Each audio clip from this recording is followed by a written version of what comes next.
aproveitar que a 6ª temporada do Formobile no Sofá já vai começar.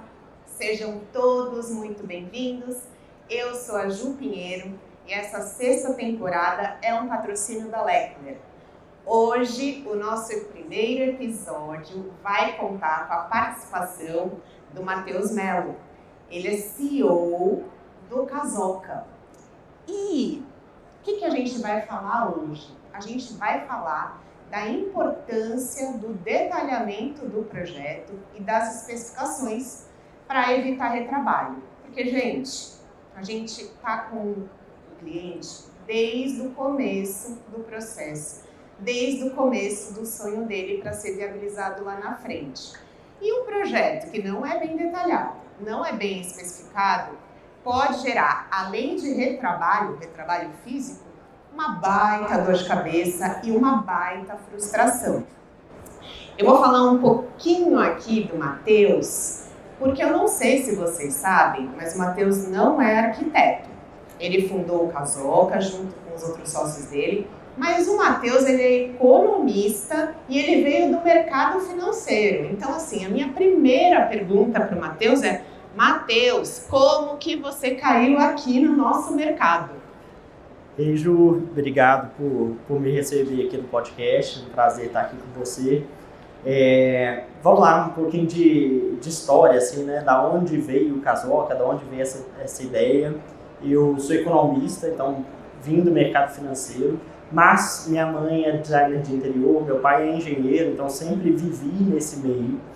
E então, assim, eu trabalhava no mercado financeiro, uma amiga minha me convidou para entrar num negócio, uma ideia de negócio com ela, que já ia se chamar Casoca.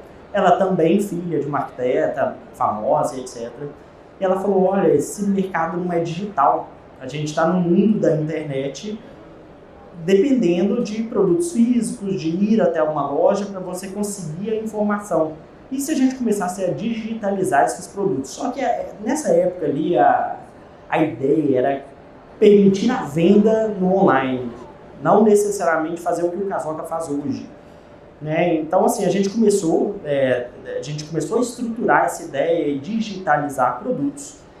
E aí a gente estava na Casa Cor Minas, na época, quando surgem Mariana e Marcelo, meus atuais sócios, e a Mari e o Marcelo estavam se formando em arquitetura, e eles tinham um pedido, uma autorização na UFMG, para fazer um projeto de empreendedorismo que afetasse o mercado de arquitetura, não necessariamente o projeto convencional ali de arquitetura, né?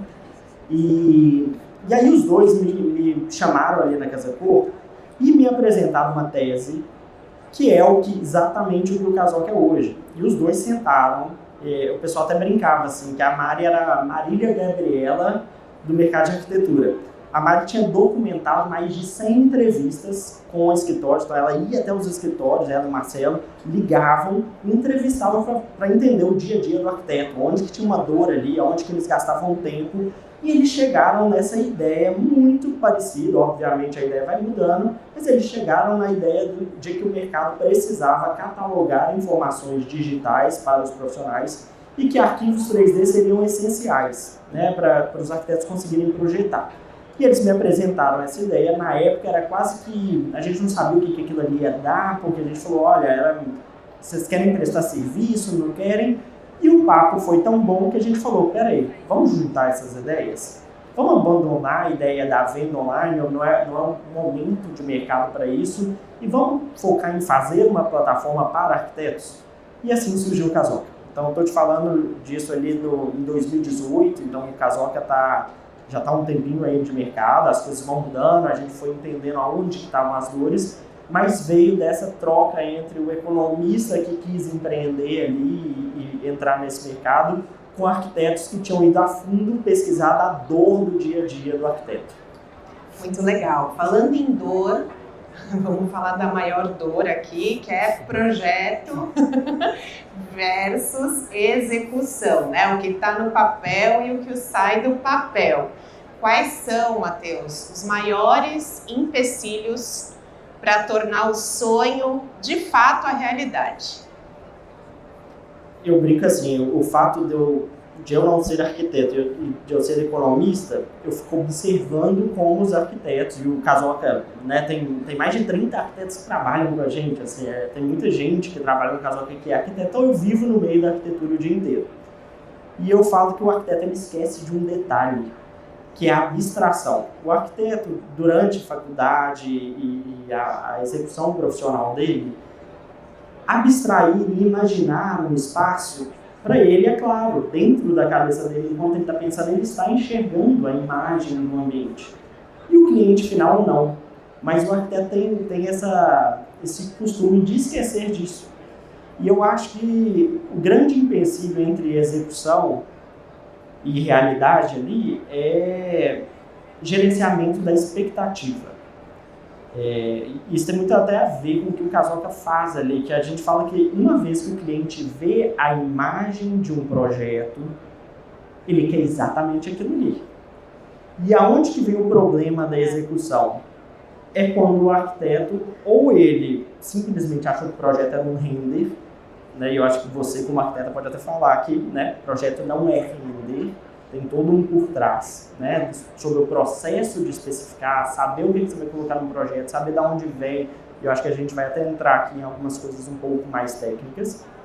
E a imagem que você mostra para o seu cliente. Mas a que momento que a expectativa do cliente é gerada? Na imagem.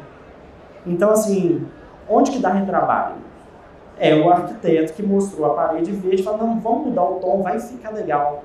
E aí chega o cliente dentro e fala, mas não está igual, não gostei, vamos refazer.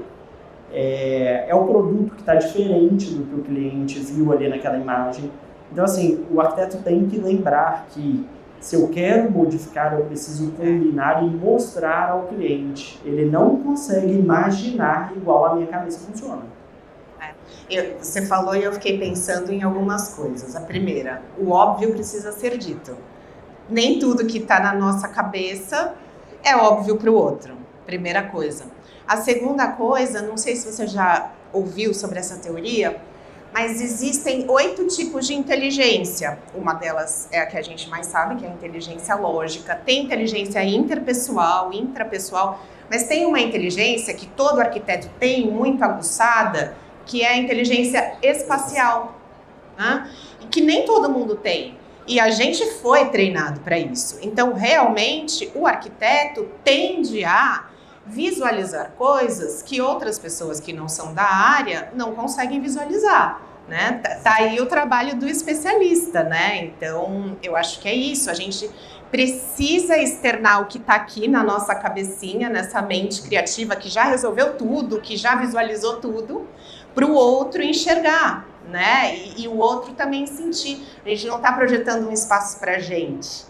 Exato. Eu acho que às vezes o cliente ele não sabe o que ele quer. Não sabe. Grande parte do trabalho do profissional é ter um entendimento, né? É quase que um trabalho de comunicação, que é você estar me falando algo que não necessariamente é verdade, né? O que você viu às vezes na Casa Cor ali, achou lindo, talvez você não consiga viver naquilo ali por 10 anos. Então, eu acho que o profissional ele tem essa questão de deixa eu depurar a informação, entender o que você quer e conseguir representar de uma maneira que você enxergue. E tem uma outra coisa. Dizem que nós, seres humanos, somos 75% visuais. Né? Dos nossos 5 sentidos, o mais aguçado é a visão. Então, quando você fala, o cliente vendo um render, quer aquilo, de fato, é a visão. É o que ele está vendo, né? O que faz mais sentido para ele. Mas dentro de uma imagem tem tantas coisas, né, Matheus? Que assim, você precisa entender o que é que naquela imagem realmente está fazendo sentido para o cliente, né? E essas trocas são super interessantes, assim como um projeto bem detalhado é importante para documentar todo esse processo, né? E aí eu vou para outra pergunta que eu tenho para você, né? Quais são as características essenciais de um bom projeto para evitar o retrabalho? Eu falaria, Ju, que o bom projeto é aquele que fala por si só. E dentro do Casoca, até assim, para as pessoas entenderem, a gente conversa muito com os usuários, a gente liga nos escritórios, a gente entrevista e a gente pesquisa muito sobre o mercado. E assim, uma dor que é muito clara: o arquiteto não pode estar presencialmente dentro de uma obra o dia inteiro. E aonde que vem o problema, né? Aonde que vem o retrabalho? Durante o processo de execução, são dezenas de decisões que são tomadas ali na hora. Se o arquiteto não detalhou, alguém vai decidir por ele. O mestre de obra, o pedreiro, então todo mundo vai decidir pelo arquiteto. Então, assim, fazer um detalhamento bem feito, gerenciar seus fornecedores, é o que garante vamos evitar retrabalho. Né? Eu acho que o projeto bem feito, ele passa pela escolha do produto. Então, eu preciso entender muito bem dos produtos que eu vou pôr, entender muito bem dos profissionais que eu vou alocar, né? Porque geralmente a indicação dos fornecedores, né, dos prestadores de serviço, também vem do arquiteto. Então, quem que você indica para marcenaria, quem você indica para pintura. Então, isso também vem do profissional. Né? E o gerenciamento, o detalhamento, qual a documentação para aquela execução ser bem feita. Eu acho que o retrabalho, o custo, ele vem de quando não estava escrito. Né? A arquiteta aqui pode dar um exemplo. O que aconteceu comigo, gente. Senti essa dor recentemente. Vou compartilhar aqui com vocês. Fiz o projeto de marcenaria da minha cozinha, na minha casa. Horas e mais horas, dias e mais dias, discutindo todos os detalhes com o especificador da loja de planejados, tá? Discutimos tudo, passei todas as especificações, tamanho de eletro, modelo, sabíamos de tudo já, tá? No projeto. Eu fiz, gente, na minha cozinha, um armário vertical com várias prateleiras, e dentro desse armário eu previ um nicho para lavar louça, um nicho para forninho elétrico e um nicho para micro-ondas, tá?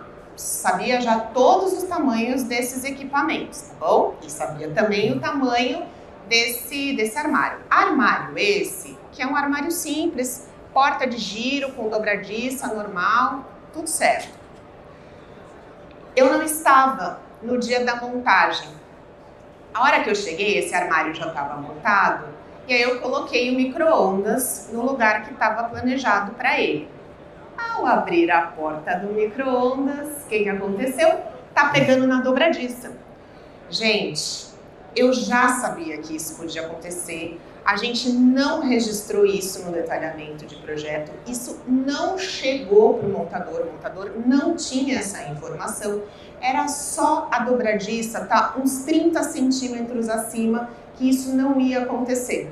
Né? Então, na prática, a arquitetinha o seu projeto, né? Imagina quando eu contratei alguém para fazer, né?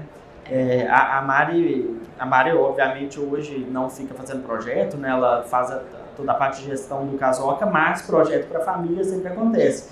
E a gente estava conversando e ela falando, bem no projeto da minha mãe, eu esqueci de colocar a altura do tanque. E o instalador pensou o quê? Vou ter que cortar azulejo. O que é mais fácil fazer? Instala o tanque baixinho. Só que é aquela coisa, né? Quando é um cliente que está te pagando ali, toda vez que ele usar o tanque, ele vai ter a raiva da execução que você deixou de detalhar a altura. Então é isso, são detalhes. Né? Assim, a gente está aqui na Formobile hoje. Ferragem sem freio. Pô, o arquiteto, ele lembra de tudo, ele lembra do MDF, ele lembra do puxador, mas ele esquece da ferragem. E ferragem ruim é um inferno, né? Ferragem, quando não funciona, é a decepção com a cozinha. O cara tem a cozinha maravilhosa, mas a gaveta fica abrindo, ela bate, refazer, é custo de novo. Isso é o tipo de decisão que é deixar para o outro fazer. Né? Não especificar qual ferragem, o marceneiro às vezes vai colocar o que ele tem lá, o que ele colocou para ganhar o orçamento. Isso acontece. Sim. Com certeza. Indo nessa linha, Matheus, Na sua opinião, o que você acha que diferencia um arquiteto especificador de um arquiteto que está olhando apenas para o render e acha que o que tem ali de informação no render é suficiente para a execução? Eu acho que aí a gente vem da classificação do que é especificar, né? Especificar é totalmente diferente de indicar. Indicação é... Pô, eu fui num showroom, eu vi um lançamento, um arquiteto parceiro meu usou e eu vi que o produto é legal e eu tenho segurança de indicar sem pensar. Ah, Matheus, que tipo de ferragem você me indica? Eu te falo uma aqui, mas eu não estou levando em consideração o contexto. Agora, o que é especificar? Eu acho que aí é passar por algumas camadas. Então, a primeira delas, camada técnica. Qual que é o contexto de uso do meu cliente, né? Vamos, sei lá, piso. Piso é fácil, assim, de pensar. Vai ter muita gente que usa aquele ambiente, o meu cliente faz festa, não faz festa, ele é um cliente que é cuidadoso e vai dar manutenção, ou é uma pessoa que vai fazer uma obra ali e deixar pelos próximos 12 anos sem dar manutenção? Aquele produto aguenta, ele é para área externa, ele aguenta sol, ele aguenta água. Então tem todo o contexto técnico, eu acho. Primeiro é isso, né? Entender, e aí vem do entendimento do cliente, que é o contexto, né, Ju? Eu acho que, estou pensando em alguns exemplos aqui, vou falar, vou só passar pelas outras duas coisas que eu acho que são muito importantes, que é a consideração de budget. Isso é super importante, porque o que a gente vê muito é o arquiteto, pô, quero colocar tudo só o melhor. Pô, mas às vezes meu cliente não aguenta. E aí depende do profissional ter conhecimento do mercado suficiente para saber quais são as minhas alternativas, que tipo de produto que é bom, mas meu cliente consegue pagar, porque eu tenho que fazer uma gestão da parte financeira desse projeto inteiro. E a parte estética, que até a parte estética, às vezes a gente fala que ela é a mais fácil, né? Porque o cliente fala eu gosto ou não gosto, mas muitas vezes ele fala errado, que é isso que eu estava falando. Muitas vezes o cliente vê uma foto, ele acha muito bonito na foto. Ele aguenta aquilo ali por 10 anos, porque as pessoas não mexem na casa de 2 em 2 anos, de 1 em 1 ano. Né? Então, eu acho que passa por essas três avaliações. Então, você vê que o processo de especificação ele é longo, ele é completamente diferente de uma indicação. E aí eu acho assim, vamos trabalhar com exemplos aqui. Eu tenho um amigo que, poxa, tem grana, pode executar qualquer projeto, e o arquiteto colocou lá na casa dele um mármore maravilhoso, não sei se veio da Espanha ou da Itália, lindo, lindo, lindo. A casa, assim, fotografia de revista. Mas toda vez que você vai lá tomar um vinho, tá ele do lado olhando, porque não pode pingar o vinho no tal do mármore, porque absorve. Então, ou tem alguém com um pano do lado, porque se pingar tem que... Ou então ele vai interromper e falar, gente, vamos um pouquinho para a área externa ali, só porque esse chão não pode cair. É bonito, é lindo, mas é adequado para esse cliente? Excelente. Essa escolha foi boa? Né? Tem um outro projeto que eu conheço que colocaram também um mármore maravilhoso no banheiro, mas ele dá lodo.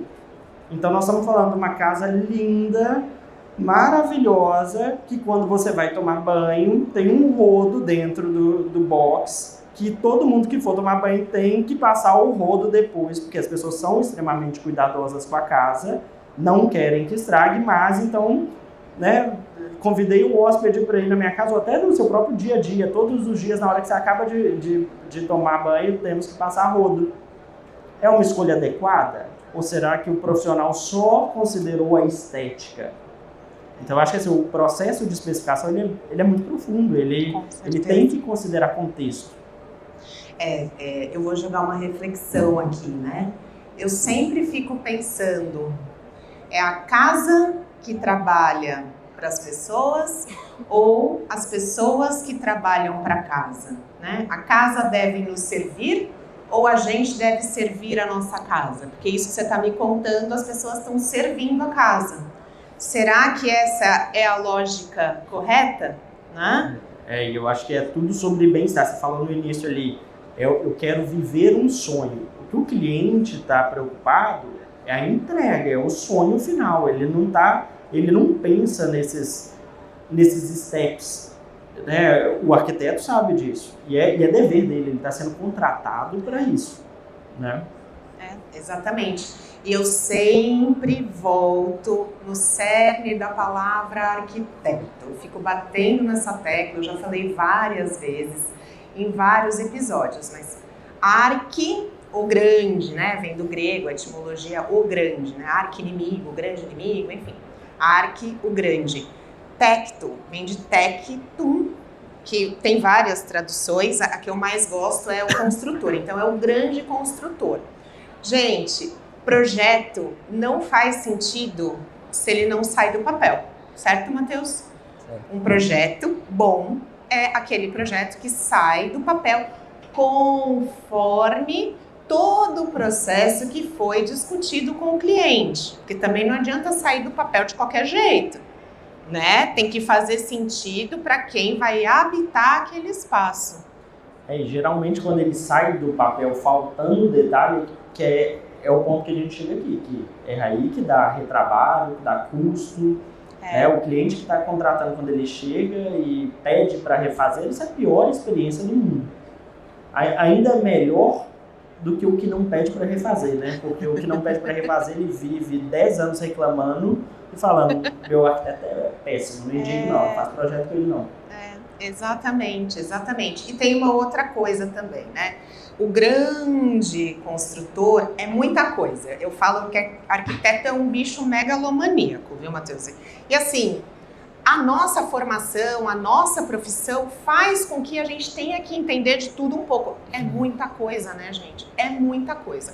Só que ninguém faz nada grandioso sozinho.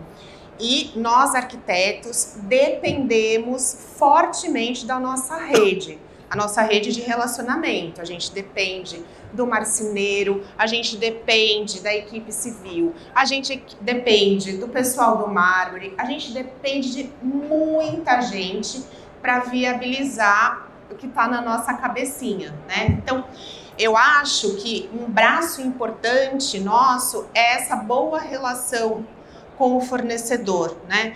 Como que você enxerga isso, né, nesses anos todos de Casoca, essa importância, esse relacionamento para um bom projeto, para boa especificação? Eu acho que a relação com o fornecedor, ela é proteção para o profissional. A primeira coisa que a gente tem que lembrar é que quando você tem um fornecedor que você desenvolveu, que você tem relacionamento com ele, aí vem a palavra, né, que a gente está no mundo, na era da IA aqui, tecnologia, eu estou à frente de uma empresa de tecnologia, mas eu falo, relacionamento é extremamente importante. Por quê?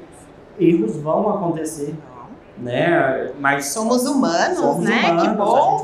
É muito detalhe, mas quando você tem um marceneiro que você confia, que você trabalha com ele há muito tempo, ele já sabe que a ferragem que você gosta é com freio. O cara que faz o acabamento do ralo lá na obra já sabe que a Ju vai mandar refazer, se não tomar cuidado com aquilo ali. Ele vai te ligar para te informar o erro que você fez, ele vai te ajudar na especificação. Então, eu acho assim, relação com o fornecedor é essencial, ela faz parte do trabalho. E nem só pela parte pessoal aqui não, estou falando até da parte jurídica também, porque quando, né, o profissional ele tem que saber que se ele não detalhou, a culpa é dele. Então, na hora que dá o problema lá no projeto, na execução, e que tem que trocar produto e que tem que refazer, vamos ver, ele especificou? Não. Então, assim, quando eu tenho relação com o fornecedor, eu estou mais protegido e eu tenho mais capacidade técnica. A gente está aqui hoje na Formobile. Poxa, o arquiteto vir aqui conhecer o produto de perto, entender a solução. Quando ele está do lado do marceneiro, ele fala, tá vendo por que não dá para executar aquela sua ideia maluca? Né? E isso faz parte do contexto do profissional, ele precisa disso. Né? É essencial. Eu sempre falo, eu sempre incentivo. Vem na Formobile, vem junto com o marceneiro, vem trocar. Gente, mais ideias, mais cabeças pensam melhor, né? O conhecimento específico de um marceneiro é diferente do conhecimento do arquiteto. Então, assim, tem que juntar esforços para convergir para aquela solução que vai atender as expectativas do seu cliente lá na ponta. Até para o detalhamento sai bem feito. Porque é que a falta da informação é que é o problema, né? Eu não detalhei, alguém vai decidir por mim. Exatamente, exatamente. A gente falou que somos seres humanos, né? Que bom que somos seres humanos, mas a IA tá aí, a tecnologia tá aí. Então, vamos também trazer essas coisas para serem nossos amiguinhos e não nossos inimigos, certo, Matheus? Eu sempre penso isso, né? É melhor ter como amigo do que como inimigo, não é mesmo? E aí, pensando nisso, como a tecnologia hoje, né, do que a gente está vendo hoje, pode apoiar? Ô Ju, eu acho que a tecnologia hoje não tem nem como fugir. Não. Você falou ali sobre ser amigo, você não tem opção mais não. A verdade é que nesse ecossistema que a gente está, ou você está ou você é esquecido. Então, assim, uma feira física, visitar é importante, mas é importante que a indústria tenha noção de eu preciso pôr essa informação disponível. Quando a gente pega uma feira, o profissional ele entra aqui dentro, ele aprende, ele vê, ele entende coisas, isso aqui é o processo de aprendizado. Agora, nós estamos falando de mais de 100 expositores, muita tecnologia nova. Você consegue lembrar de tudo isso na hora que você está projetando? Não. Então, o que você precisa? Da informação na hora certa. E o que é isso? É estar digital. Eu tenho vídeo do meu produto, eu tenho ficha técnica do meu produto, eu tenho fotos. Eu preciso de ter um material de consulta.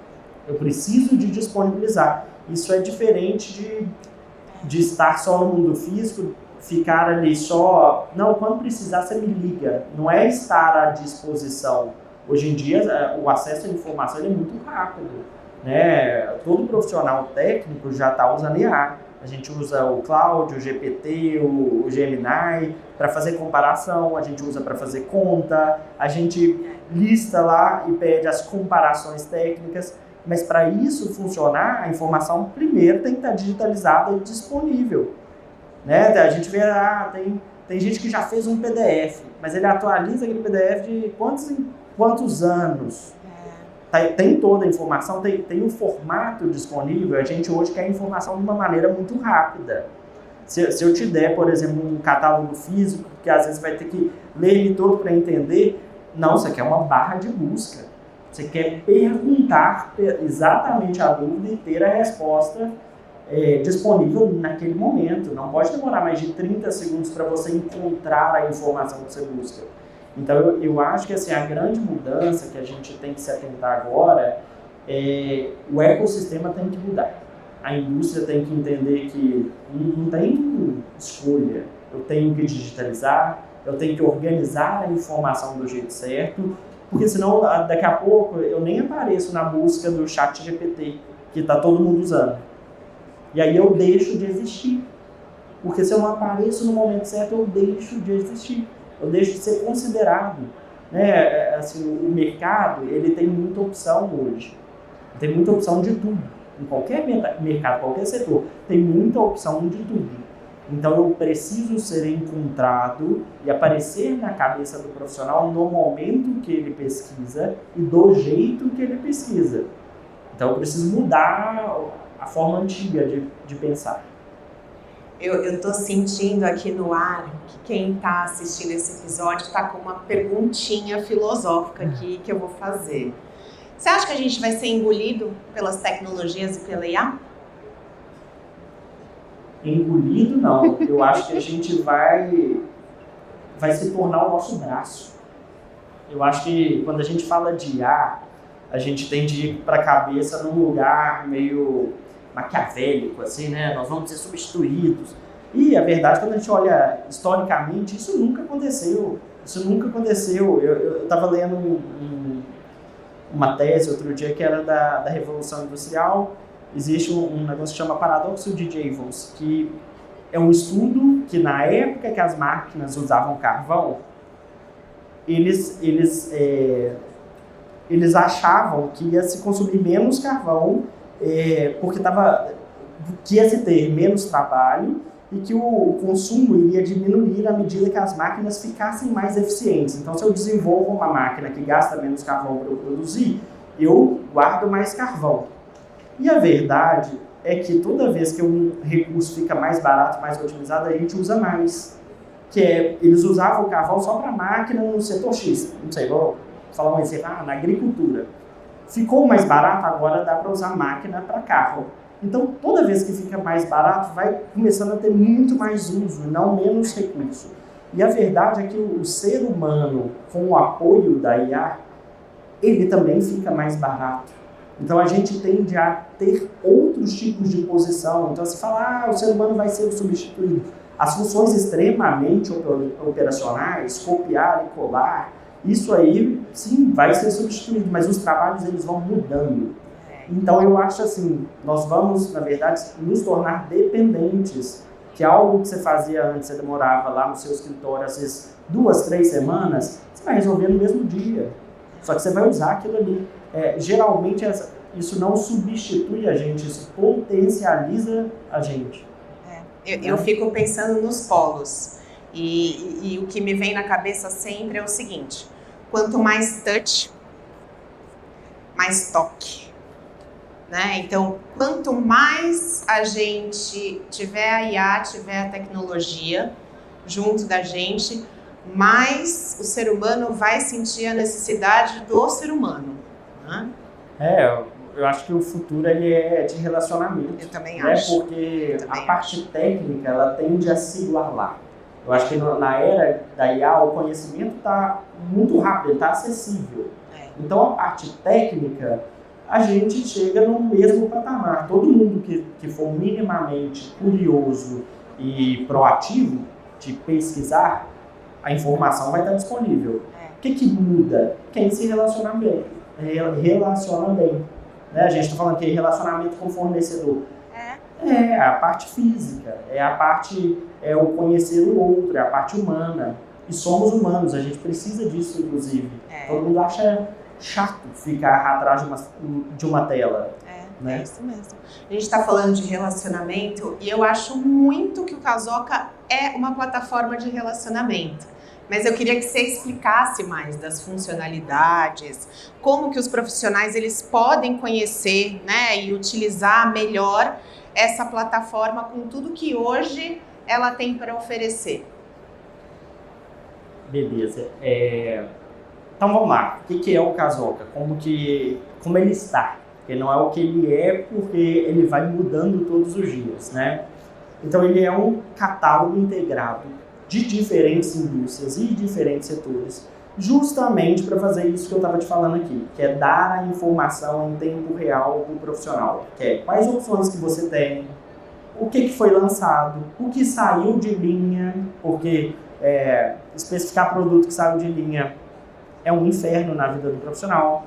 Então, assim, eu preciso de ver informações técnicas, vídeos, fotos. Hoje em dia a gente põe catálogo de acabamento, ficha técnica, os arquivos 3D, né, que são muito famosos. Eu acho que o Casoca ficou muito conhecido antigamente a gente ainda falava do bloco SketchUp. Hoje a gente já tem bloco de Revit, de ArchiCAD, outros tipos de arquivos técnicos.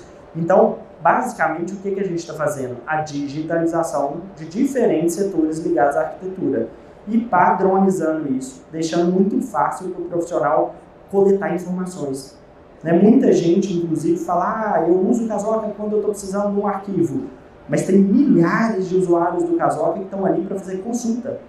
Eu vou pensar num projeto, deixa eu ver o que tal indústria tem, deixa eu ver o catálogo daquilo ali. Então, o que o Casoca faz hoje é catalogar informações que vêm das indústrias, disponibilizar isso de forma gratuita para o profissional. A gente rastreia todos os dados, então a gente traz inteligência por trás para a indústria entender que tipo de produto que ela deve lançar, que tipo de produto que ela deve retirar, o que performa num estado que não performa no outro, aonde que eu foco o meu marketing. Então tem toda uma parte de inteligência de dados por trás do Casoca. Hoje a gente detém maior acesso da arquitetura no Brasil, do acesso online. Então a gente rastreia muitas informações que são muito importantes, tanto para o profissional tomar decisão, quanto para a indústria. E hoje a gente também já põe as lojas, que os profissionais começaram a questionar, olha, mas beleza, agora eu tenho um produto, quero especificar, mas por onde? Quem tem esse produto? Quem pode me vender? Então agora a gente também já tem a área de lojas dentro do Casoca que ela fala, olha, eu tenho esse produto para te oferecer, esse aqui dessa indústria, esse aqui desse setor. Então hoje a gente juntou o ecossistema todo, que são catálogos de indústrias, associação aos lojistas e os profissionais. Né? E além disso é todo um ecossistema de comunicação. Né? Quando a gente fala que a gente tem mais de 300 mil arquitetos em uso, você tem noção, hoje no Casoca, de agora até 10 horas da noite, vão passar mais de 15 mil profissionais diferentes hoje, navegando, pesquisando por informações para projetos. Tá? Então a gente se tornou um grande comunicador desse mercado, a gente consegue fazer a informação chegar, a gente consegue disparar uma newsletter, que hoje a newsletter do Casoca cai na caixa de entrada de 100 mil profissionais que leem. Né? Numa terça-feira são 40 mil leitores da newsletter que abrem ali e consomem aquele conteúdo. Então é todo um ecossistema focado na especificação de produtos. É muita coisa, né? E, Matheus, quem ainda não se cadastrou, é só entrar no site do Casoca, é isso? Casoca.com.br, criar conta gratuita, faz um cadastro e tem acesso a tudo. Perfeito, adorei. Para variar, eu poderia ficar muito mais tempo aqui conversando. É o assunto que eu adoro, né? Eu acho que é um assunto importantíssimo para a nossa área. Mas o nosso episódio chegou ao fim. Obrigado pelo convite. Eu que agradeço, Matheus. Foi excelente. Muito obrigada. E muito obrigada a você que esteve aqui com a gente nesse episódio, nessa temporada, que é um patrocínio da Leckler. E a gente se vê no próximo episódio. Tchau, tchau. Tchau, tchau.